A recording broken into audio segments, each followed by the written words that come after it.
Hello, hello. Welcome back to Divine Destiny Guide, sending you the purest of love and light. Again, God is for us. Who can be against us? You need to know you're blessed, you're highly favored, you're anchored, and you are secured. So, the message I'm hearing, a lot of you're going to be taking a risk on yourself.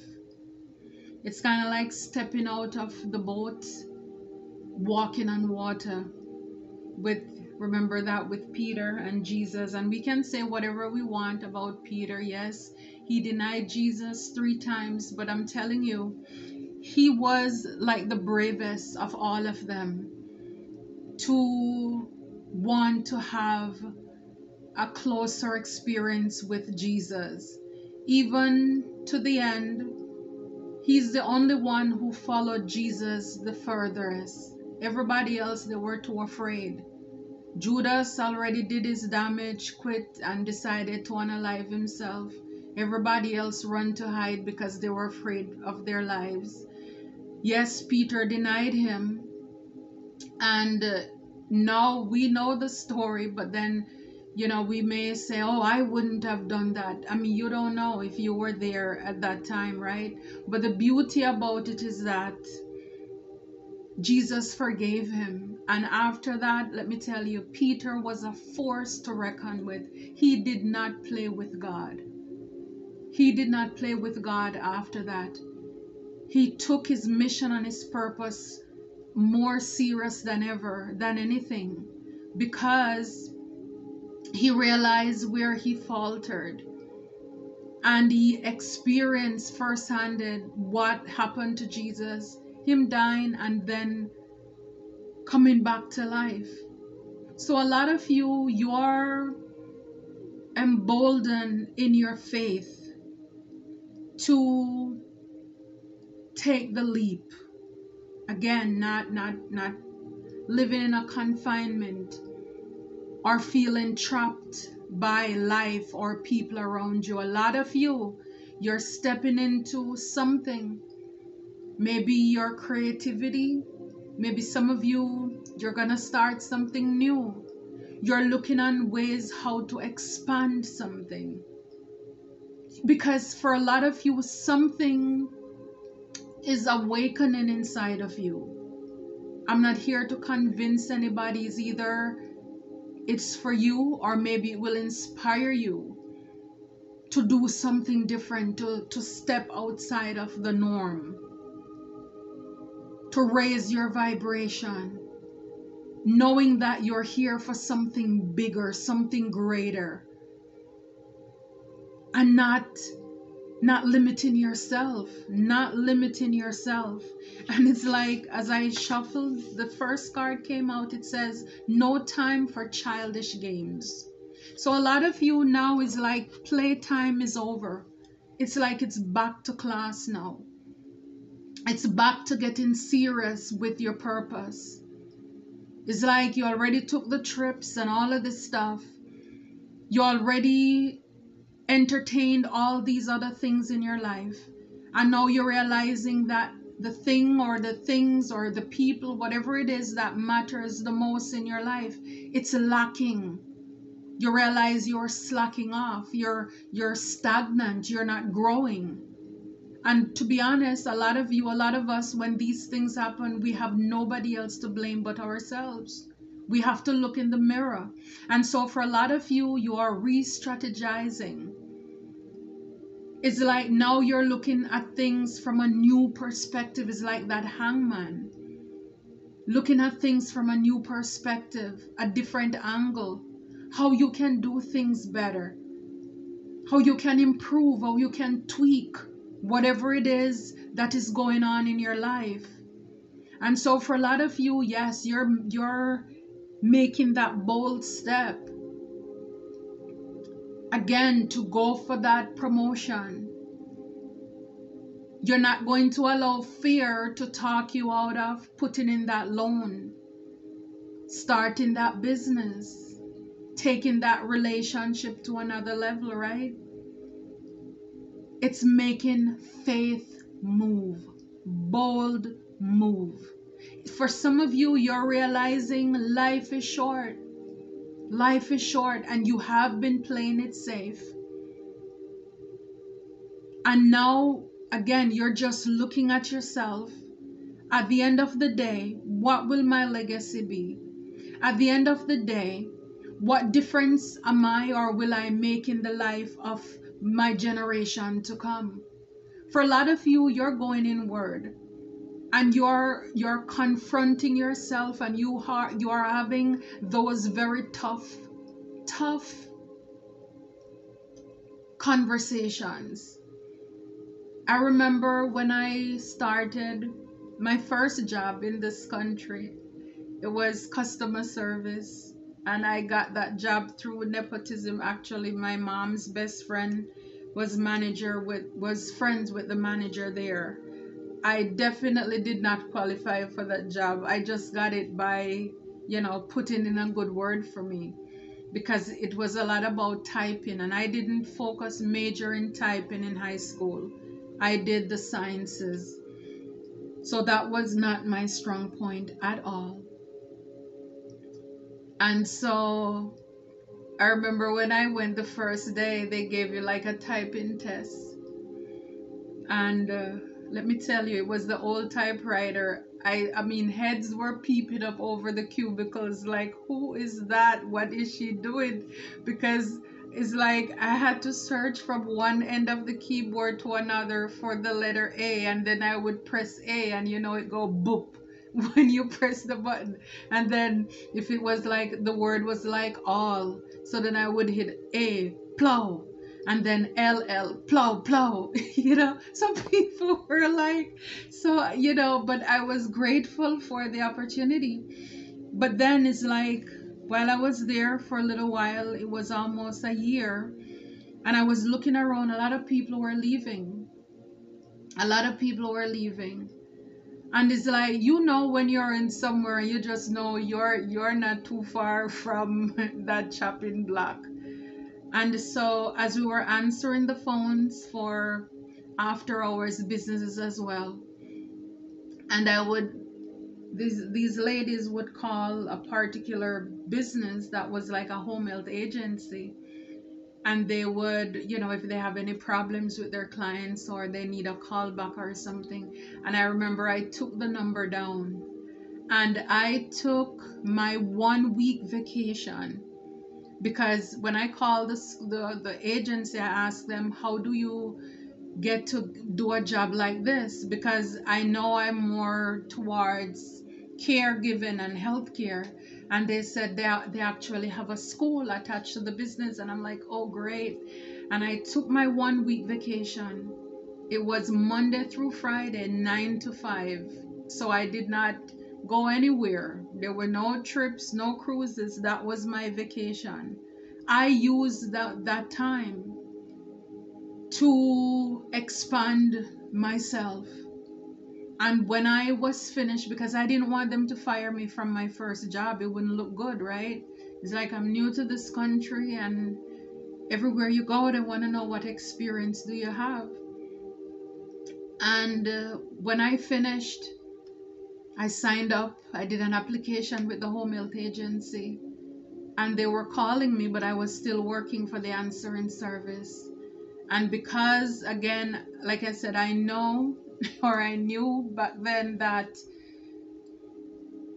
I got that job on goodwill, and I'm so grateful. I put in my 2 weeks notice to leave. So what I'm saying that to say is that a lot of you, if you're working, when you're burnout, when you're frustrated, when the time is coming close, when you need to do something else.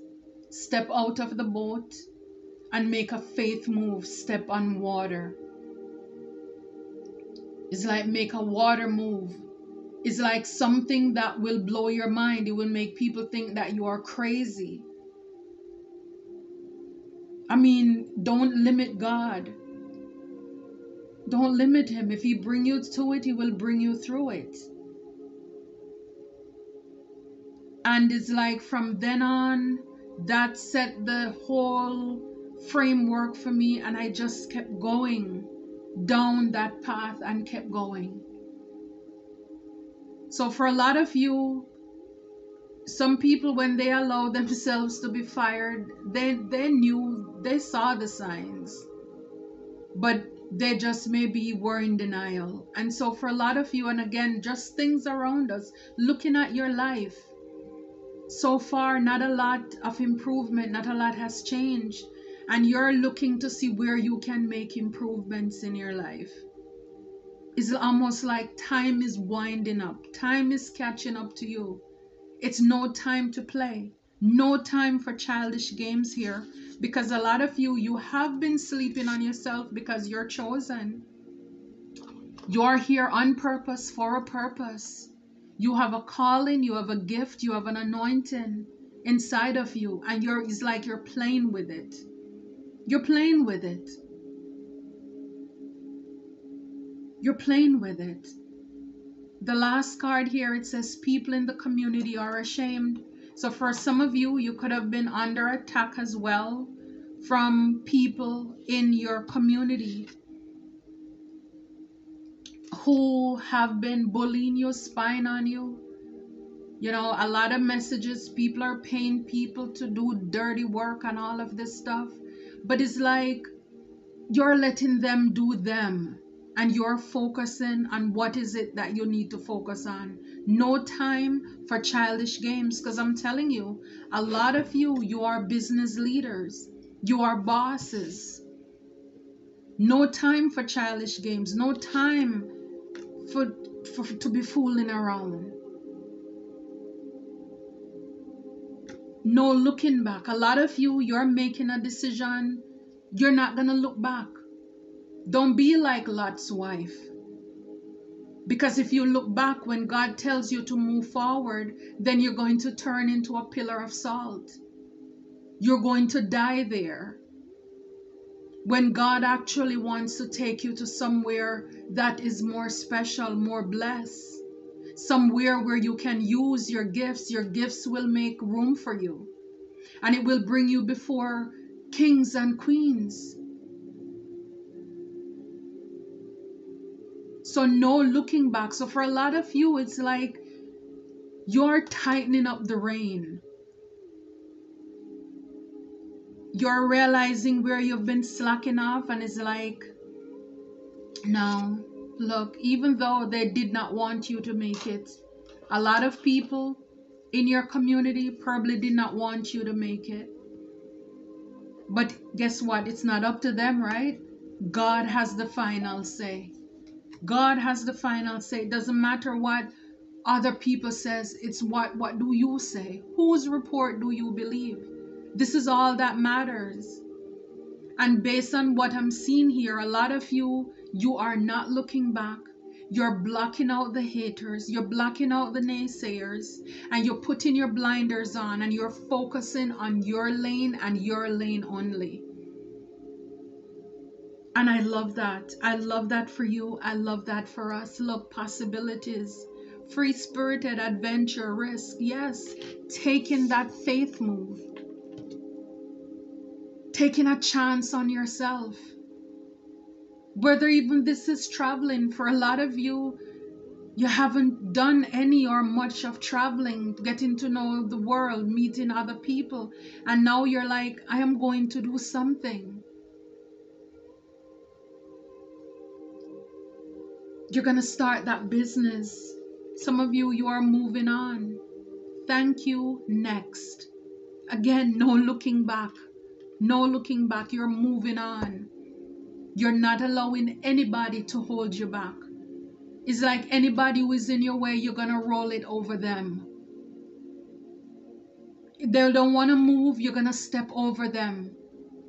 But you're not going to allow people to hinder you anymore, to be a blockage, to be a stumbling block in your path.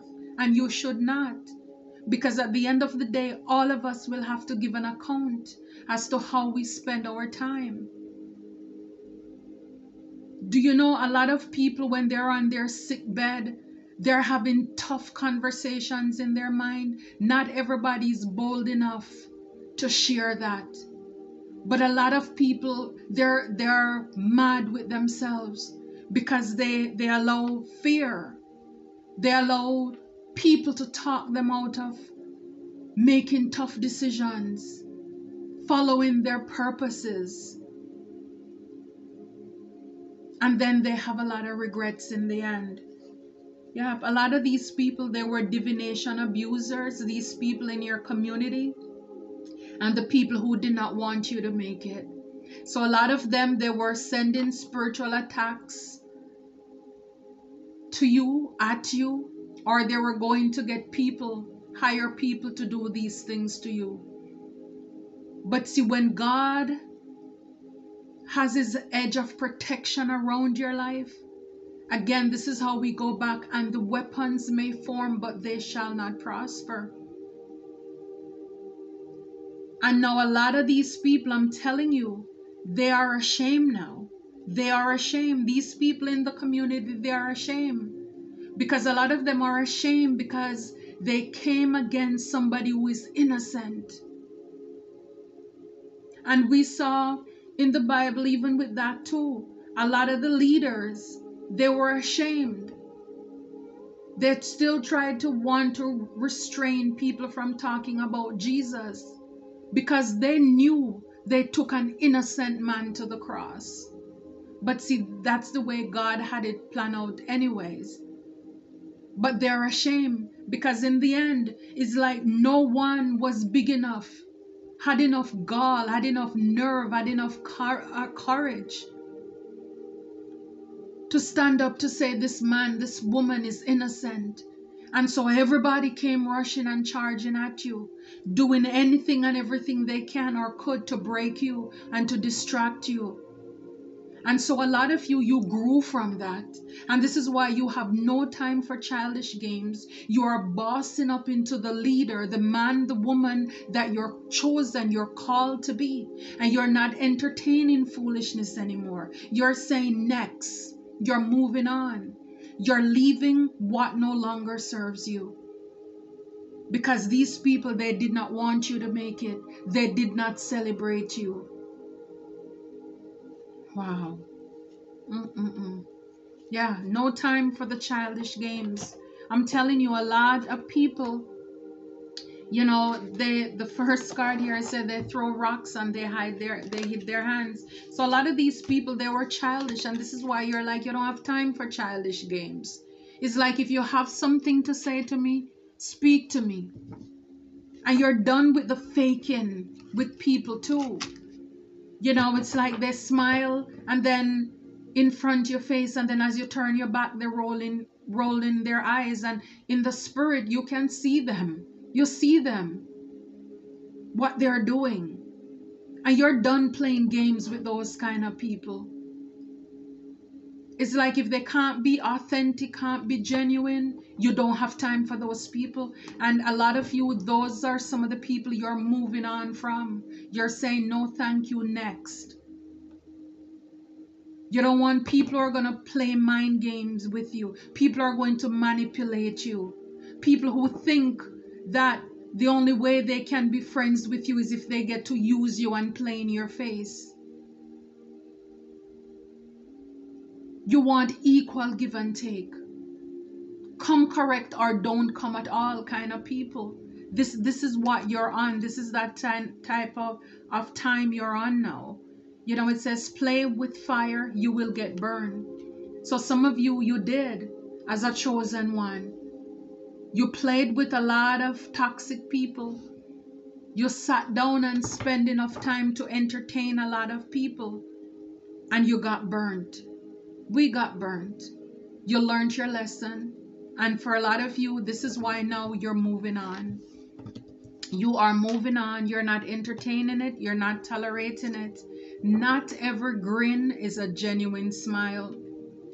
So again, these fake people in your community, whether online, local, wherever, your church, your social group, wherever, these people who are ashamed now because they didn't want you to make it, these people who abuse divination, wage spiritual warfare against a chosen one, this is why they're ashamed, because again, a community, a whole group of people, with all the attacks they came at you with, they could not take you out. I mean, you made a believer out of them that there is a God, that you are chosen. They try to touch an anointed one when God tells them, don't do it. Touch not my anointed and do my prophets no harm. And they did it. And this is why now their heads are hanging down. So don't think it's strange when you come across people who won't be able to look you in the eyes. But see, I prefer it that way. I prefer when they see me, they run, because it's their conscience, because they know what they do. They know what they have done. Wow. Yeah, so for a lot of you, no, you're looking at it as, you know, when one door closes, another one opens. God always has a backup plan. When people close a door, God opens a window for you. And they may have thought that they were holding you back or delaying you, but in actuality, that was just giving God enough time to prepare you for what it is that you're here to do. Again, it's a new perspective. It's a new perspective. When you're digging a ditch, dig two. This is what a lot of these people, they burnt you and they were happy, they were rejoicing. You know, they were happy when they were on top of the wheel and they had the wheel running over your back all the way down, and they were laughing, celebrating and jumping up and applauding. They had their 5 minutes. But see, their fire, you got burned. You admit you got burned. You were naive, whatever it is, you beat up yourself and you call it. But then now, these people, they burn out to the end. And now it's their time where you are on top of the wheel. They are at the bottom now, feeling the crush, feeling the pangs. Because they didn't know, they thought that it's only you alone fire could burn. It wasn't meant for them too. You know, it's like holding something in your hand, like a cigarette or something. If you allow that thing to blaze or burn down to the butt, to the end of where you're holding on, it can burn you too. But no, they thought that only you alone could get hurt. See, when these people were going on their attacks, waging their wars, they did the most.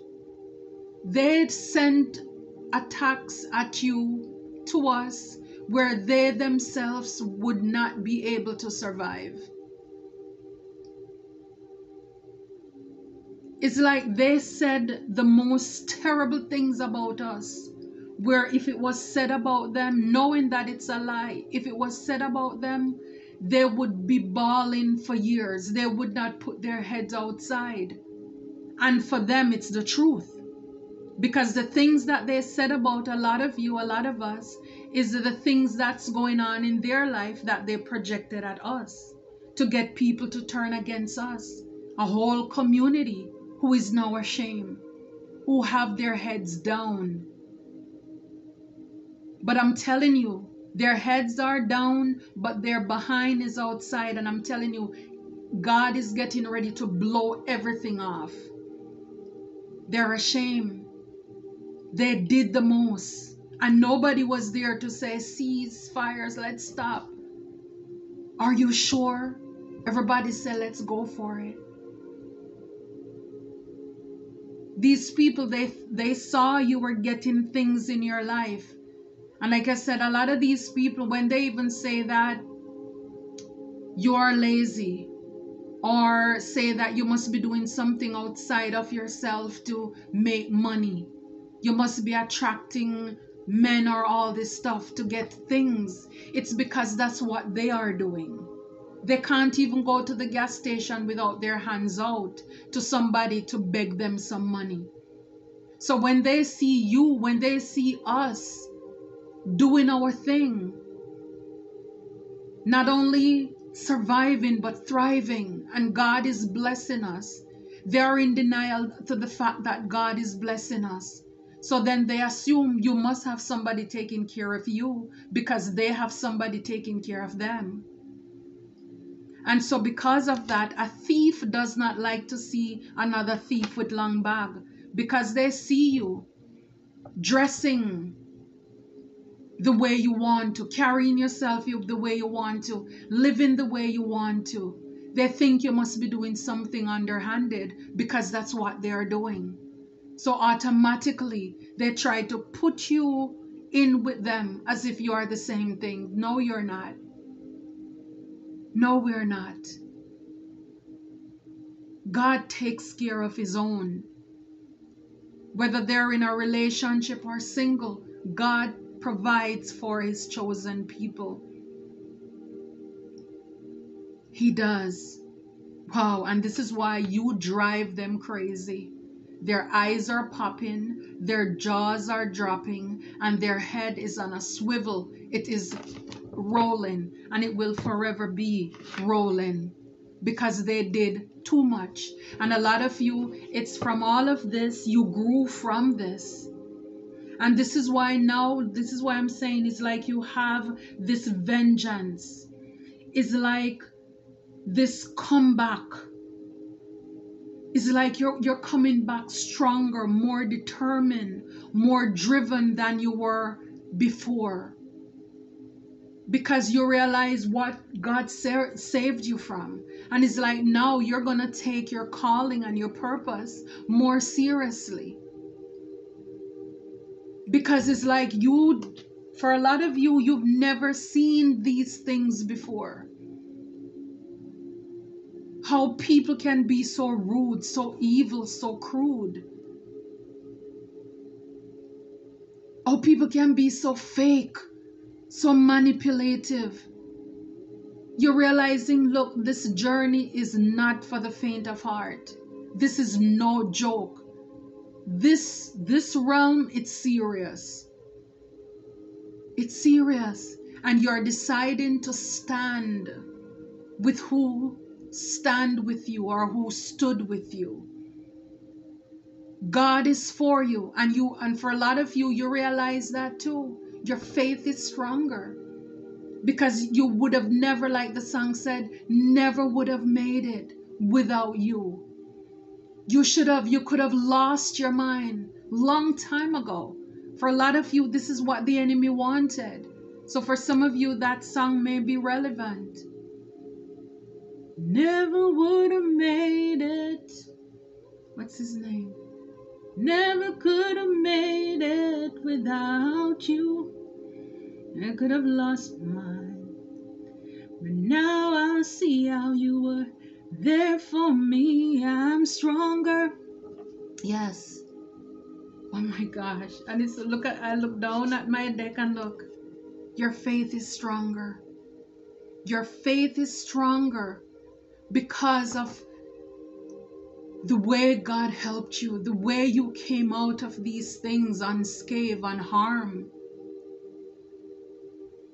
When you did not know, but you trust. Jumping in and allowing, is like just jumping and allowing God to catch you.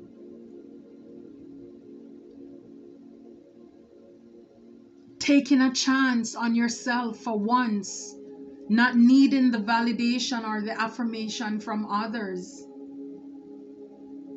Because you experience firsthand how people can be so flaky. You're taking a chance on yourself.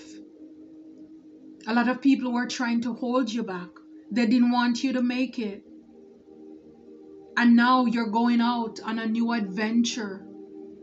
You're traveling, you're going out even by yourself, taking risks to start that business. Like I said, that application, that promotion, that raise is like, what the heck do I have to lose? What do I have to lose? Yeah, because for a lot of you with the 5 of Pentacles, you've been left out in the cold a lot by people who should have held you down. Instead, they turned their backs on you.